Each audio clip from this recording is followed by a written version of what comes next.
Inna nahnu nazzalna alayka alqur'ana tanzila, hakika sisi tumekuteremshia Qur'ani kidogo kidogo. Fasbir li hukmi rabbika wala tuti' minhum athiman au kafura, basi ngojea hukumu ya Mola wako mlezi wala usimtii miongoni mwao mwenye dhambi au mwenye kufuru. Wadhkur isma rabbika bukratan wa asila, na likumbuke jina la Mola wako mlezi asubuhi na jioni. Wa minal layli fasjud lahu wasabbihhu laylan tawila, na usiku msujudie yeye na umtakase usiku wakati mrefu. Inna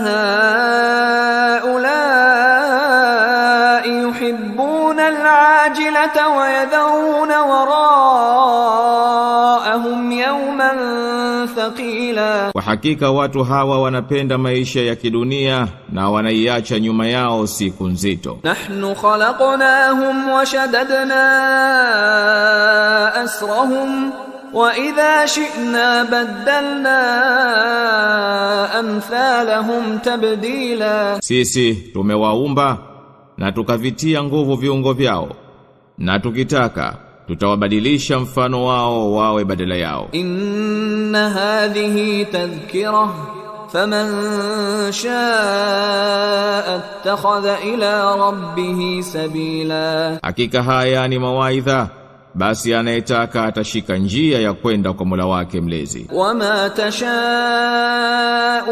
illa an yasha Allah, inna Allaha kana aliman hakima, wala hamwezi kutaka ila atakapo Mwenyezi Mungu, hakika Mwenyezi Mungu ni mwenye elimu, mwenye hikima. Yudkhilu man yasha'u fi rahmatihi wadh-dhalimina a'adda lahum 'adhaban alima, humuingiza mtakaye katika rehema yake, na wenye kudhulumu amewawekea adhabu iliyochungu.